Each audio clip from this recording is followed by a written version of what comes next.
മാനം മാനം മുട്ടും പണമുണ്ടേലും മായം മായം വിൽക്കും തടയണ്ടാരും നല്ലേലും ബില്ലേലും പെണ്ണേലും മറിമായം.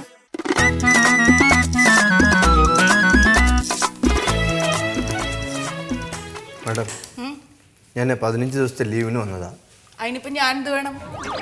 ഞാൻ അബുദാബിയിലായിരുന്നു. 15 ദിവസത്തെ ലീവിന് ഇങ്ങോട്ട് വന്നതാ. ഓഫീസ് കാണാൻ വേണ്ടി വന്നാണോ? ഇരുന്നോ. കയ്യിലിരിക്കുന്ന കാശൊക്കെ ചെലവാക്കിയിട്ടും കാര്യം നടക്കുന്നില്ലെന്ന് പറഞ്ഞാൽ പിന്നെ എന്ത് ചെയ്യാൻ പറ്റും? വരാതിരിക്കാൻ പറ്റുമോ? നിങ്ങൾ ഇറച്ചിക്കടയ്ക്ക് ലൈസൻസും എടുത്ത് ഒരു കടയും വാടകയ്ക്ക് എടുത്ത് അത് ആരെങ്കിലും ഏൽപ്പിച്ചിട്ട് അങ്ങോട്ട് പോയാൽ കടലാസ് നീങ്ങില്ല. ഈ കടലാസ് നീങ്ങാതെ പോത്തിനെ വെട്ടാൻ ഞങ്ങൾ സമ്മതിക്കില്ല. ഇറച്ചി കേട്ടോ? ആ, എനിക്ക് ഇറച്ചി കടയൊന്നുമില്ല. പിന്നെ എന്തിന്റെ കടലാസാ? ഫാസ്റ്റ് ഫുഡ് ഹോട്ടൽ ഏതാണ്? മാഡം, ഞാൻ 2 വീട് വെച്ചു. 2 വീടിനും കറണ്ട് കിട്ടിയിട്ടില്ല. കറണ്ട് കിട്ടണമെങ്കിൽ കെട്ടിടത്തിന്റെ കരം അടയ്ക്കണം. ഞാൻ അടയ്ക്കണോ? അല്ല, ഞാൻ തന്നെ അടയ്ക്കണം. ആ, എന്നാലേ ഇത് ആരോഗ്യ വിഭാഗമാണ്. ഈ കാര്യങ്ങളൊക്കെ അവിടെ പോയി ചോദിച്ചോ. സാറ്, ഞാൻ 15 ദിവസത്തെ ലീവിന് അബുദാബിയിൽ നിന്ന് വന്നതാണ്. വരുന്ന വഴിയാണ്. വരുന്നിട്ട് 2 ദിവസമായി. ഇരിക്കും. എന്താ കാര്യം? എനിക്ക് 2 വീടുണ്ട്. അപ്പൊ അതിന്റെ കരമടച്ച് നമ്പർ മേടിക്കണം. അത് ശരി. ആ, വരണം വരണം കോൺട്രാക്ടർ സാറേ.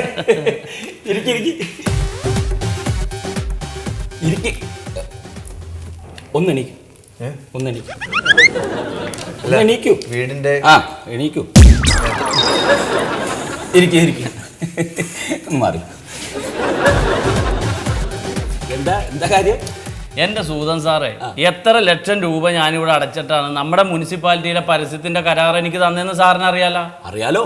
അതിനിപ്പോ എന്താ കുഴപ്പം? പരസ്യം എവിടെയെങ്കിലും ഇല്ലായ്മയുണ്ടോ? ഇനി എവിടെയെങ്കിലും ഫ്ലക്സ് വെക്കാണ്ടോ? ഫ്ലെക്സ് വെക്കാനല്ല, ഞാൻ കരാറെടുത്ത സ്ഥലത്ത് എന്റെ അനുവാദം ഇല്ലാതെ വേറൊരാൾ കൊണ്ടെന്ന് ബോർഡ് വെച്ചാൽ ഞാൻ എന്ത് ചെയ്യണം? ഒന്നും ആലോചിക്കരുത്, വലിച്ചു കീറി കളയണം. എന്നിട്ട് വേണം അവരെന്നാ വലിച്ചു കീറാൻ.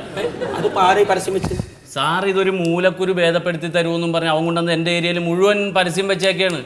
ആളെ വേണേ ഞാൻ വിട്ടുതരാം, സാറ് ഒന്ന് വലിച്ചു കീറി തരണം. എവിടെ പോയി സ്ഥലം? ഈ സ്ഥലം നമ്മുടെ കോഴിമൂലയില്ലേ? തെക്ക് കോഴിമൂല നമ്മുടെ അതിർത്തിയാണല്ലോ.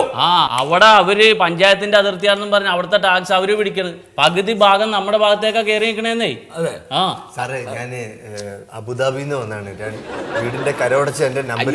കരത്തിന്റെ കാര്യം നിസാര കാര്യമല്ലേ. ഇവിടെ കോൺട്രാക്ടർ ആയിട്ട് വേറെ വിഷയം സംസാരിച്ചിരിക്കണം. കുറച്ചേരം നിൽക്കൂ. അപ്പൊ അവിടുത്തെ എവിടെയാണ് ഈ ബോർഡ് വെച്ചേക്കണവര്? നമ്മുടെ കോഴിമൂലയിൽ നിൽക്കുന്ന മാവില്ലേ സൂതൻ സാറേ, ആ മാവിലാണ് ഈ ബോർഡ് ഇരിക്കണത്. അതിന്റെ 3/4% അപ്പുറത്തേക്ക് തള്ളി നിൽക്കണമെന്നും പറഞ്ഞ അവരാണ് ആ ബോർഡിന്റെ ടാക്സ് പിരിക്കണത്. അല്ല, അങ്ങനെ വരാൻ വഴിയില്ല. മണ്ടോദരി മാഡം, നമ്മുടെ കോഴിമുക്കിലുള്ള മാവേ നമ്മുടെ അതിർത്തിയിലാണോ അതോ അപ്പുറത്തെ പഞ്ചായത്തിലാണോ പെടുന്ന? ആ മാപ്പ് നോക്കിട്ട് ഒന്ന് പറഞ്ഞത്. എന്റെ സാറേ, മാപ്പ് നോക്കിയാൽ മാവും പുളിയും ഒന്നും കാണില്ല. ഒരു കാര്യം ചെയ്യാം, ഈ കോൺട്രാക്ടറോട് നമുക്ക് അയാളുടെ നമ്പർ മേടിക്കാം. പാരിജാതന്റെ അടുത്ത് അയാളുടെ നമ്പർ ഉണ്ടല്ലോ അല്ലേ? എന്നിട്ട് അയാളെ നമുക്ക് ഇങ്ങോട്ട് വിളിപ്പിക്കാം. എന്നിട്ട് ഈ ഫ്ലക്സിന്റെ മുകളിൽ പരസ്യം അടിച്ചതിന് 1000 രൂപ നഷ്ടപരിഹാരം അടപ്പിക്കാം അയാളെ കൊണ്ട്. പക്ഷെ അതൊക്കെ റെസീറ്റ് ആക്കുക ഭയങ്കര ബുദ്ധിമുട്ടുള്ള കാര്യല്ലേ?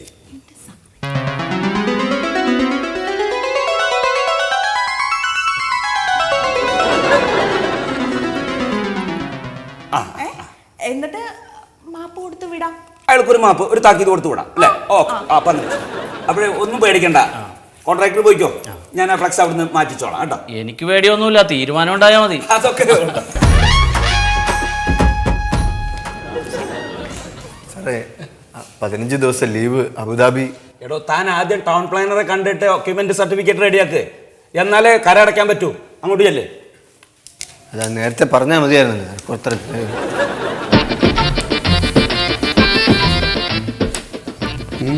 സാറേ, 1000 രൂപ വാങ്ങിക്കും, 200 രൂപ കോൺട്രാക്ടർക്ക് കൊടുക്കും, ബാക്കി 800 രൂപ അവരെടുക്കും. ആര്? താനാരാ? എനിക്ക് 2 വീടുണ്ട്. ഞാൻ അബുദാബിയിൽ നിന്ന് വന്നതാണ് 15 ദിവസത്തെ ലീവിന്. ഒക്യുപ്പൻസി സർട്ടിഫിക്കറ്റ് ഇരിക്കെ. എടോ, താൻ ആവശ്യമില്ലാത്ത കാര്യങ്ങൾ ശ്രദ്ധിക്കണ്ട. താൻ വന്ന കാര്യം പറയും. ഒക്യുപ്പൻസി സർട്ടിഫിക്കറ്റ് വേണം. എവിടെ തന്നെ ഡീറ്റെയിൽ എടുത്ത് നോക്കട്ടെ.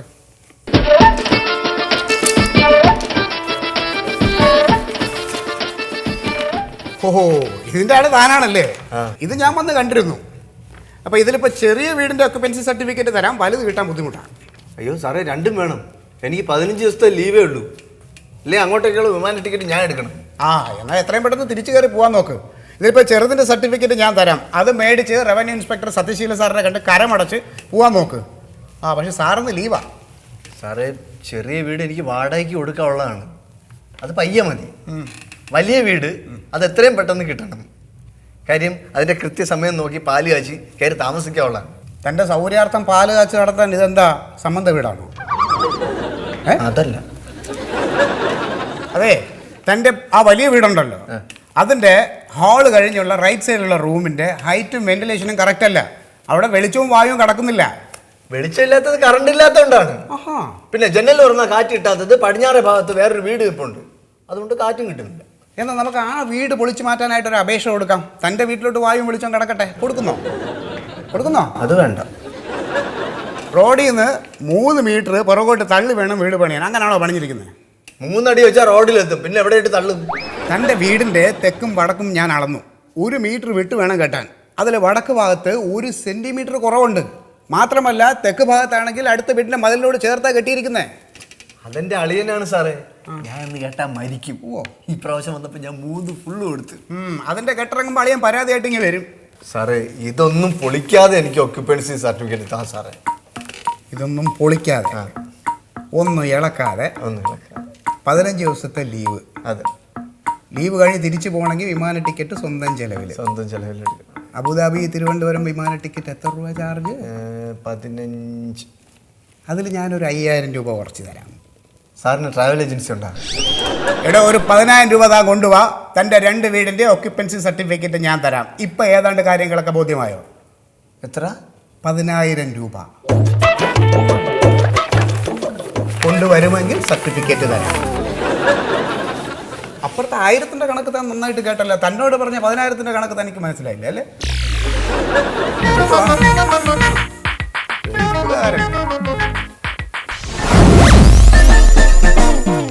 സാറേ, കരമടയ്ക്കാൻ വേണ്ടി വന്നാണ്.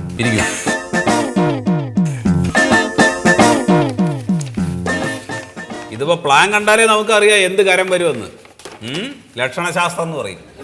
സാറ് കാണാത്തത് എൻ്റെ ഭാവനയിൽ ഞാൻ കണ്ടിട്ടുണ്ട്. സാറിന് എന്തെങ്കിലും അഭിപ്രായം ഉണ്ടെങ്കിൽ സാറ് പറയണം. അഭിപ്രായമൊക്കെ കാണുമല്ലോ, പറയൂ. ഇതിൻ്റെ ഫ്രണ്ടിൽ ഒരു ഔട്ട് ഹൗസ് വരണുണ്ട്. അത് വാടകയ്ക്ക് കൊടുക്കാനല്ല. അല്ല, കൊടുക്കാമല്ലോ. വേണ്ട, കൊടുത്തോളൂ. ഇല്ല. അത് ഞങ്ങൾ പണിയുന്നെന്ന് പറഞ്ഞാൽ ഈ വീട്ടിൽ താമസിക്കുന്നവർക്ക് ഇടയ്ക്കൊന്ന് അങ്ങോട്ട് പോയി ഇടയ്ക്ക് പോവാനും ഗൾഫിൽ നിന്നൊക്കെ വരുമ്പോ സുഹൃത്തുക്കളൊത്ത് മദ്യപിക്കാൻ, അങ്ങനെ അതിനൊക്കെ വേണ്ടിട്ടോ. മനസ്സിലായി. Out house. ശരി. പിന്നെ ഇവിടുന്ന് കുറച്ചുകൂടെ മുമ്പോട്ട് പോകുമ്പം ഈ നടുക്കായിട്ട് ഒരു കുളം. അല്ല, പിന്നെ അത് ഞാൻ പറയൂല. പറയില്ല. അത് ഞാൻ അബുദാബിയിൽ ഒരിടത്ത് കണ്ട ഒരു സാധനമാണ്. അത് പറയൂ. അത് പറയില്ല. ശരി, വേണ്ട, വിട്ടു. സാറിനെ പണിത് കഴിഞ്ഞിട്ട് ഞാൻ കൊണ്ടുവന്ന് കാണിച്ചു തരും. അപ്പൊ കേട്ടാ മതി. ഓക്കെ. അടുത്തത് ഇനി ഇവന്റെ അപ്പുറത്ത്, അങ്ങനെ ഇവിടുന്ന് ഇതിന്റെ അപ്പുറത്ത് ചെറിയ ചെറിയ ശരി. അങ്ങനെ. അപ്പോ നമുക്ക് കൂട്ടി തുടങ്ങാം. 1500 × 15 22,500 രൂപ. 22 നികുതിയാണ് സാറേ? അതെ, നികുതിയാണ്. അയ്യോ, അത് തെറ്റിപ്പോയിട്ടുണ്ടാവും. ഒരിക്കലും തെറ്റിയിട്ടില്ല. ഇത് ടൗൺ പരിസരല്ലേ, തൊട്ടടുത്ത് റോഡുണ്ട്, പിന്നെ എല്ലാ സൗകര്യങ്ങളും ഉണ്ട്. അപ്പോൾ ഇതിന് നമുക്ക് ഈ കര നിശ്ചയിക്കുന്നതിന് ചില ഘടകങ്ങളൊക്കെ ഞങ്ങൾക്ക് നോക്കാനുണ്ട്. സാറേ, അത് ഞാൻ വസ്തു വാങ്ങിച്ചപ്പോൾ അവിടെ റോഡ് ഇല്ലായിരുന്നല്ലോ. എന്ന് പറഞ്ഞാൽ എങ്ങനെയാണ്? നിങ്ങൾ അന്ന് വസ്തു വാങ്ങിച്ച വിലയ്ക്ക് നിങ്ങൾ ഇപ്പോൾ വിൽക്കുവോ?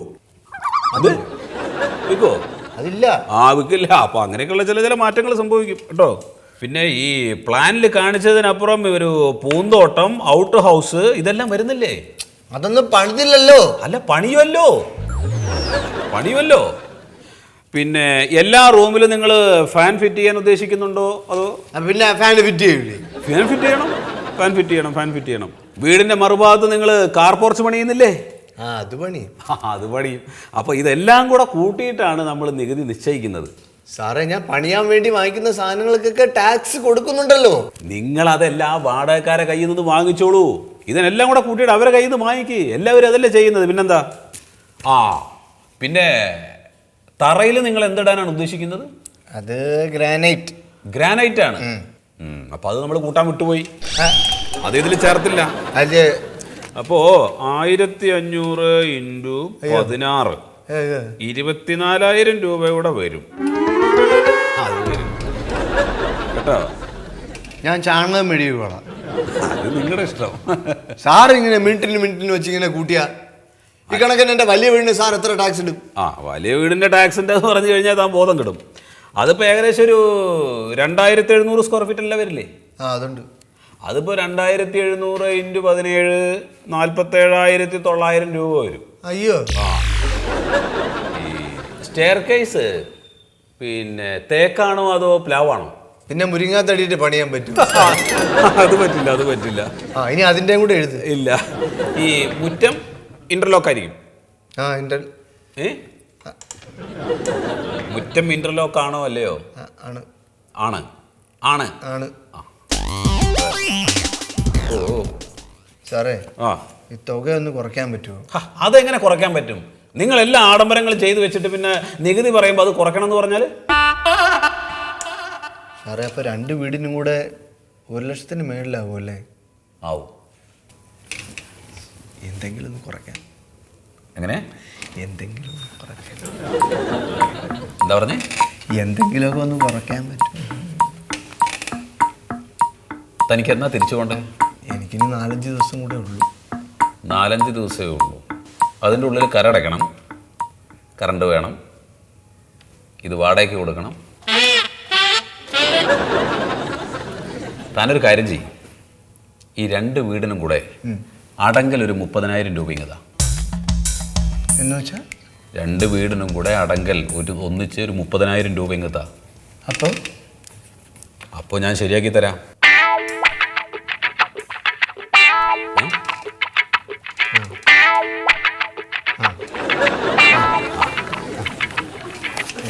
അതെ, തൻ്റെ അവസ്ഥ കണ്ടിട്ട് മനസ്സറിഞ്ഞ് ഞാൻ ചെയ്തു തരുന്നതാണ്. ഇതേതൊരു മുനിസിപ്പാലിറ്റിക്കാരനും ചെയ്തു തരാൻ അറയ്ക്കുന്ന കാര്യമാണ്. അത് സാറ് ചെയ്യും, ചെയ്തു തരാം. അപ്പോൾ താനൊരു കാര്യം ചെയ്യും, നാളെ ഒരു ഉച്ചയ്ക്ക് ആകുമ്പോഴേക്കും വാ കേട്ടോ. പിന്നെ പോകാൻ എത്ര ദിവസം ഉണ്ടെന്നാ പറഞ്ഞത്? ഇനി 5 ദിവസം. അതിനു മുമ്പ് ഞാൻ തന്നെ വിട്ടിരിക്കും. അത് മതി, അത് മതി. ശരി ശരി.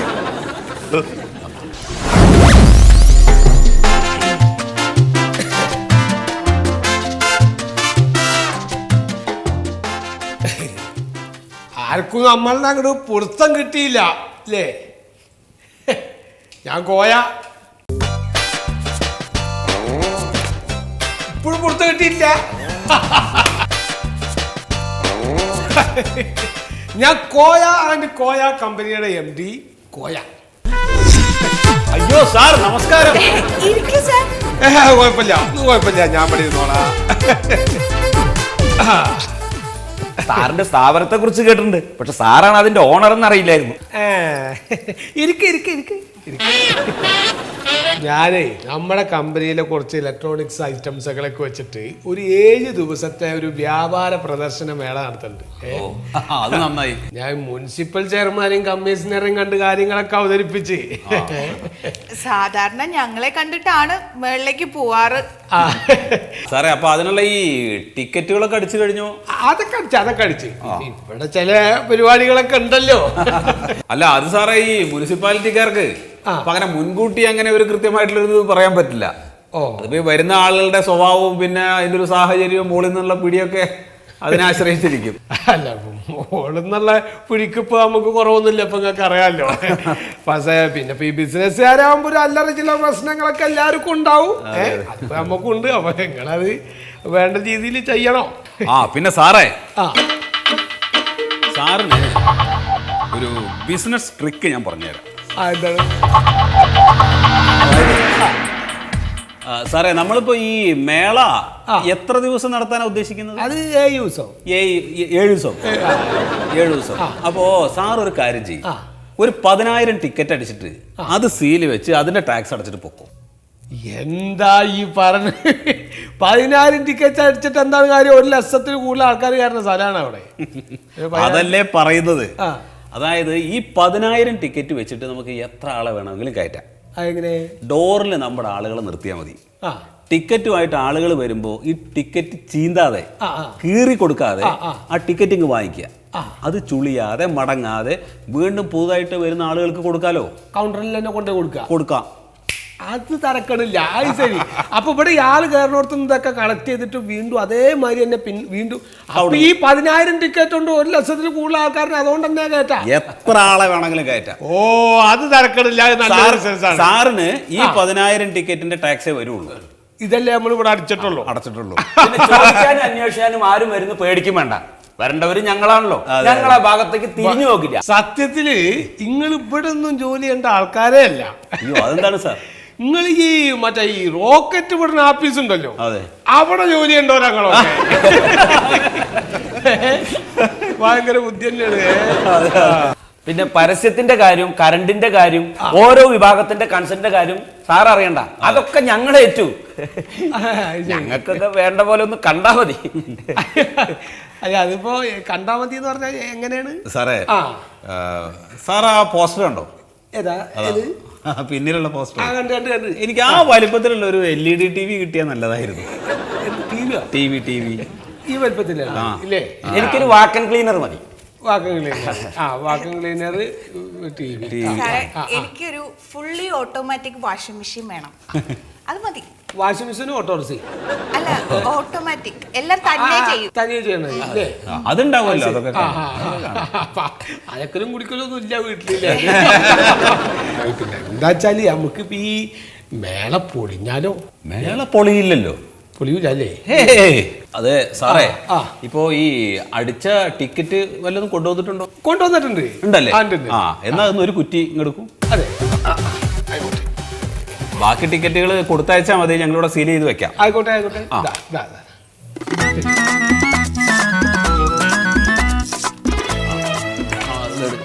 മറ്റേ സീൽ എടുത്തോളൂ. അപ്പോ സൂരൻ സാറേ സീൽ വെക്കല്ലേ? സീൽ വെക്കല്ലേ?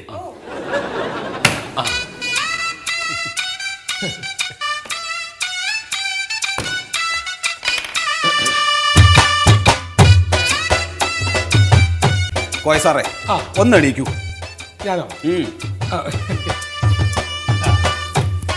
കൊടുക്കല്ലേ? ഐശ്വര്യായിട്ട് ആ കയ്യൊന്നൊരു നീട്ടുക. അല്ല അതിപ്പോ ഞാൻ എന്റെ കമ്പനിയിലെ സാധനങ്ങൾ വെച്ചിട്ട് ഞാൻ നടത്തുന്ന എക്സിബിഷന്റെ ടിക്കറ്റ് എന്തിനാണ് ഞാൻ എടുക്കണത്? ഇതൊരു ചടങ്ങല്ലേ? ഇതൊരു ചടങ്ങാണ്. അപ്പൊ കാര്യം ചെയ്യാം സാറ്, ഒരു 1000 ഉറുപ്പിക ഇങ്ങോട്ട് തരൂ.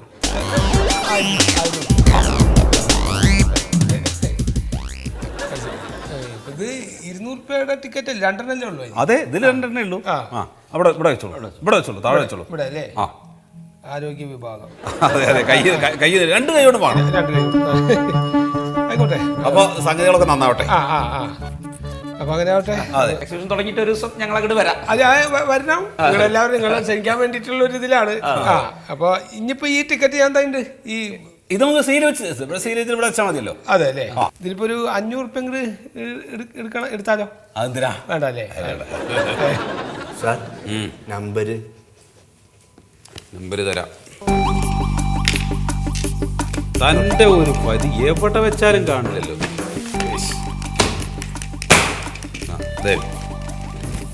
ഒക്കെ ഒരു തലതിരിഞ്ഞ ഏർപ്പാടാ. താനൊരു കാര്യം ചെയ്യും, താൻ ഈ നമ്പർ കൊണ്ടുപോയിട്ട് കറണ്ട് ശരിയാക്കി പോ. Thank you sir. ഇത് ഏത് വീടിൻ്റെയാണ് സാറേ? അത് 2 വീടിന്റെ. അയ്യോ, 2 വീടിനും ഒരേ നമ്പരോ? എടോ, ഇയാള് പോയിട്ട് ആ വലിയ വീടിന്റെ കറണ്ട് ശരിയാക്കുക ആദ്യം. അത് കഴിഞ്ഞ് താൻ പോയി വൈഫിനടുത്ത് കൊടുത്തു കഴിഞ്ഞാൽ മറ്റൊന്ന് ശരിയാക്കാം. സാറേ, അത് ഭാവിയിൽ വല്ല പ്രശ്നങ്ങളൊക്കെ ഉണ്ടായാലോ? ഭാവിയിൽ എന്ത് പ്രശ്നം? താൻ എന്നാ തിരിച്ചു വരുന്നത്? ഞാൻ 5 കൊല്ലം കഴിയും. അപ്പോഴേക്കും ഞാനിവിടെ റിട്ടയർ ആവും. സാറേ, എനിക്ക് പേടിയായിട്ട് വയ്യ. എന്തിന്? ഇതിപ്പോ ആരെങ്കിലും അന്വേഷിക്കാൻ വന്ന എന്ത് ചെയ്യും? ഈടോ, ആരെങ്കിലും അന്വേഷിക്കാൻ വന്നു കഴിഞ്ഞാൽ താനൊരു കംപ്ലൈന്റ് അങ്ങ് നീട്ടി വലിച്ചെഴുത്. എന്തോന്ന്? ഉദ്യോഗസ്ഥന്മാർക്ക് പറ്റിയിട്ടുള്ള ഒരു കൈപ്പഴയാണെന്നും പറഞ്ഞ്. അല്ലാതെ അന്വേഷിക്കാൻ വരുന്ന ആളുകൾ തന്റെ വീട് ഇടിച്ചു പൊളിച്ച് കളയോ അല്ലെങ്കിൽ കറണ്ട് കട്ട് ചെയ്യുകയൊന്നും ചെയ്യില്ല. പിന്നെന്താ, അതല്ലേ ഈ പറയുന്നത്? അത് മതി. ശരി.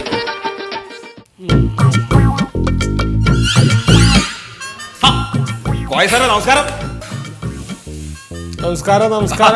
ആ എങ്ങനെയുണ്ട് എക്സിബിഷനൊക്കെ നന്നായിട്ട് നടക്കുന്നല്ലേ? നന്നായിട്ട് നടക്കുന്നു. ഞങ്ങൾ ആദ്യത്തെ ദിവസം തന്നെ വന്നിരുന്നു. ആ ഞാൻ കാണുന്നല്ലോ. അതെ അതെ അതെ, ഞങ്ങളെല്ലാവരും വന്ന് ടി വി നന്നായിട്ട് വർക്ക് ചെയ്യുന്നുണ്ട് കേട്ടോ. ആ വർക്ക് ചെയ്യൂ, വെറുതെ ഇട്ടാ പോലല്ലോ. മേളക്ക് നല്ല തിരക്കാന്നാണ്. നല്ല തിരക്കാ. കാരണം ഈ മുനിസിപ്പൽ ചെയർമാൻ ആണല്ലോ ഉദ്ഘാടനം എന്തായിരുന്നു. കേട്ടോ സാർ പ്രസംഗം കേട്ടോ? പ്രസംഗം കേട്ടു, പ്രസംഗം നല്ല പ്രസംഗം മാത്രമല്ല, മൂപ്പര കൊണ്ടുപോയതും നല്ല സാധനമായിരുന്നു. AC ആ ഉദ്ഘാടനം തന്നെ ഗംഭീരമായ കാരണം പിന്നെ നിങ്ങളെ പോലുള്ള ഉദ്യോഗസ്ഥരുടെ ഒഴുക്കായിരുന്നു അങ്ങോട്ട്. അപ്പൊ നല്ലതല്ലേ, സാധനങ്ങൾ കൊറേ വിറ്റുപോയി കാണുമല്ലോ. വിറ്റ് പോവല്ല, അടുത്തു പോവാ. സാധനങ്ങളൊക്കെ അവരെന്നെ വന്നോര് എന്റെ ചെങ്ങായോളം നിങ്ങൾ എന്ത് വർത്താനം എന്നോട് പറഞ്ഞിട്ടുണ്ടായിരുന്നു.